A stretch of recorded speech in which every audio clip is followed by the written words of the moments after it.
अस्सलाम वालेकुम, मेरा नाम मारिया मेमन है और मैं कोविड पॉजिटिव हूं। और अब चूंकि केसेस बहुत ज़्यादा सामने आ रहे हैं तो मैंने सोचा कि उर्दू न्यूज़ के व्यूअर्स के लिए ख़ास तौर पे मैं अपने एक्सपीरियंस, अपनी जर्नी शेयर करूं, उन्हें बताऊं कि अगर टेस्ट पॉजिटिव आ जाए तो उसके बाद उन्हें क्या इकदामात करने चाहिए हैं। सबसे पहले तो आपको ये बता दें कि जो टेस्ट आप करवा रहे हैं वो दो तरीके के हैं, या तो वो नेजल स्वॉब होगा या वो ओरल स्वॉब होगा। कहते हैं कि नेजल स्वॉब ज़्यादा जो है वो ऑथेंटिक होता है as compared to the oral swab. बहरहाल सबसे पहले तो ये है कि जब आपको पता चलता है कि आपका कोविड टेस्ट पॉजिटिव होगा तो आपको एक जोर का झटका लगता है, बिकॉज एक ऐसा खौफ बैठा हुआ है हमारे जहन में कोविड को लेकर।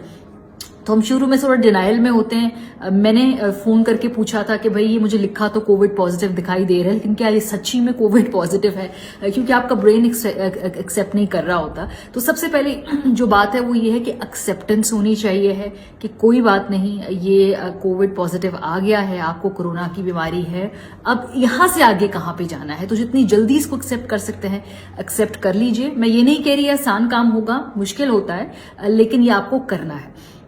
उसके बाद जो दूसरा सबसे पहले इकदाम होता है वो है कि आपने अपने इर्द गिर्द लोगों को आगाह करना है कि आप किसके साथ कांटेक्ट में रहे हैं। लोग छुपा रहे हैं, छुपाना हरगिज नहीं है। मेरी बात हो रही थी बड़े सीनियर ओहदेदार से हुकूमत में, उन्होंने कहा कि अब तो MNAs भी नहीं बता रहे, अपना टेस्ट नहीं करा रहे, अगर करा रहे तो रिजल्ट्स छुपा रहे हैं। सो प्लीज इसको जरूर बताइए, आप किसी और की जान बचा सकते हैं। और उसको कोरोना से के मुतालिक अगर जल्दी पता चल जाएगा तो वो भी अपना टेस्ट करा लेगा, इसको छुपाइए नहीं। दफ्तर में अपने रिश्तेदारों को जिससे भी आप गुज़श्ता 3-4 दिनों में मिले हैं, कोशिश कीजिए कि उसको ये बता लीजिए।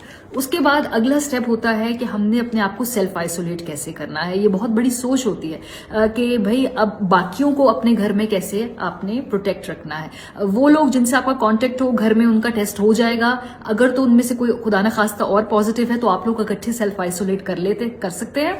नहीं है तो फिर आपको बिल्कुल अकेले सेल्फ आइसोलेट करना होगा। मेरे घर में मेरे खावन का नेगेटिव है, मेरे जो बाकी घर में मुलाजिम उन सबका नेगेटिव है, तो अब मैं अकेली सेल्फ आइसोलेट कर रही हूँ। और उसके लिए आपको कैसा कमरा चाहिए जहां पे आपकी कोई भी फेवरेट एक्टिविटी हो। जैसे मैं बहुत ज्यादा नेटफ्लिक्स, Amazon प्राइम, टेलीविजन देखती हूँ, तो मैं टीवी रूम का सिलेक्शन किया है। एक साथ बेडरूम और वॉशरूम जो है वो मैंने अपने लिए अलहदा से मैं उसमें चली गई हूँ, सेल्फ आइसोलेट हो गई हूँ, ताकि मेरा किसी से राब्ता ना रहे और उस हिस्से में कमरे में कोई और आए ना घर के। इसके अलावा आपने अपने जो बर्तन हैं वो बिल्कुल घर के बर्तनों से अलहदा कर देने हैं। अगर आप वही ग्लास या प्लास्टिक की प्लेट्स यूज कर रहे हैं, अदरवाइज मैंने पेपर प्लेट्स यूज करना शुरू कर दी हैं, तो वो उसमें खाना आता है, मैं खाती हूँ। अपने पास ही मैंने ट्रैश कैन रखा है और उसके अंदर मैं उसको जैसे कहते हैं डिस्पोज ऑफ कर देती हूँ। मेरे कमरे से कोई चीज वापस नहीं जाती है। ये तरीका कार है। इसके अलावा जो कपड़े मैं पहनती हूँ वो मैंने अलहदा कर लिए हैं, वो मैं खुद ही धोऊंगी। कोशिश ये है ताकि वो घर के बाकी कपड़ों में ना मिले और आप जो हैं किसी और चीज को कंटेमिनेट ना करें। इसके अलावा पूरा जो घर का आपका अपना हिस्सा है वो आपको खुद साफ करना होगा। मैंने अभी तक इसलिए नहीं किया बिकॉज मुझ में थोड़ी एनर्जी की कमी है, इसके बारे में मैं बात करूंगी आगे जाकर। तो ये चीज है कि इस तरह से आपने अपने आप को सेल्फ आइसोलेट करना है, घर के लोगों से बिल्कुल कट के रहना है। ये मजबूरी है लेकिन ये बहुत जरूरी है, इससे आप अपने प्यारों को इससे बचा सकते हैं। अच्छा, इसके अलावा डाइट के बारे में बहुत ज्यादा सवाल पूछा जाता है। जो नॉर्मल खाना है आपने वो ही खाना है, क्योंकि इसमें आपकी एनर्जी बहुत ज्यादा सैप होगी। जिस वक्त मैं आपसे बात कर रही हूँ लगेगा बजाहिर आपको देख के कि ठीक है, कुछ इतना बड़ा प्रॉब्लम नजर नहीं आ रहा, लेकिन जो एक बात है कोरोना के बारे में जो शायद लोग बताते हैं, लेकिन कितने एक्सटेंट तक एनर्जी जो है आपकी इफेक्ट होती है ये का अंदाजा आपको तभी होता है जब आप इससे गुजर रहे हो। सो अभी इस वक्त एक तरफ से उठ के दूसरी तरफ जाना, वॉशरूम तक जाना या कहीं और थोड़ा सा भी चक्कर लगाकर जब वापस आते हैं तो बहुत ज्यादा आपको थकावट होती है और आपकी एनर्जी जैसे लगता है कि जिस्म में बिल्कुल है ही नहीं।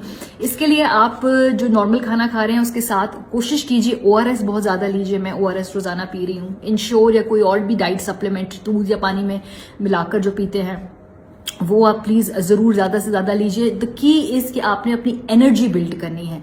बहुत ज़्यादा फ्लूइड्स पीजिए, जूसेस, फ्रूट्स, ग्रीन टी, कहवे।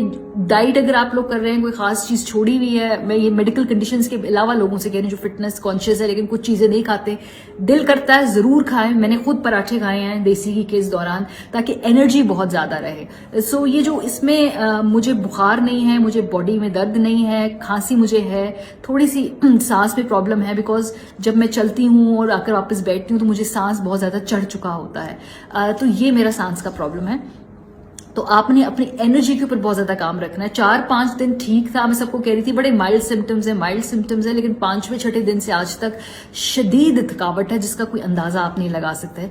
जिस पे गुजर रही होती है वही एक्सप्लेन कर सकता है। मैंने कोशिश की है ताकि आप लोगों को ये बात पता हो। सो ये तमाम जरूरियात हैं कि जिस लवाजमात हैं जो आपको इनका ख्याल रखना है कोविड के दौरान। सबसे इंपॉर्टेंट चीज है पॉजिटिव माइंड सेट। वाइटामिन बड़ी तादाद में लीजिए, कोशिश कीजिए। सर्बेक्स जी मैं लेती हूँ, विटामिन सी, विटामिन डी, ये सब कुछ जो है ये मैं बड़ी उसको रेगुलरली ले रही हूँ।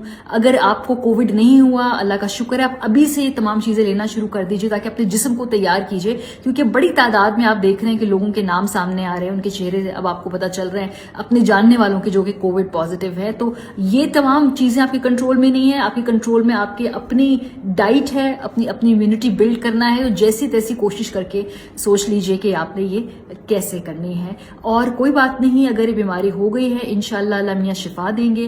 अपना जो पूरा दिमाग है वो उन रिकवरी रेट के ऊपर रखिए कि भाई 98% in ideal conditions, in not all conditions, लेकिन मैं चूंकि बहुत पॉजिटिवली इसको चाह रही हूँ कि इस पे फोकस रहे, तो मैं तो ये कह रही हूँ कि बहुत बड़ी तादाद 98% के करीब रिकवर हो जाएंगे और इंशाल्लाह मैं उनमें से एक होंगी। तो जब ये माइंडसेट आप अपने पास रखेंगे तो आप इसको बड़े अच्छे तरीके से बीट कर सकेंगे। आसान नहीं है लेकिन नामुमकिन नहीं है। सो जब भी खुदा ना खास्ता हल्के से भी सिम्टम्स महसूस हो, जरूर अपने डॉक्टर से रुजू कीजिए। हर बुखार, हर जो फ्लू नुमा जो कंडीशन है वो कोविड नहीं होगी, लेकिन अब चूंकि ये इतना ज्यादा रैम्पेंट है तो बेहतर है कि आप ये टेस्ट करा लीजिए और इंशाल्लाह अल्लाह मियां आपको अपने हिफ्ज़-ओ-मान में रखे।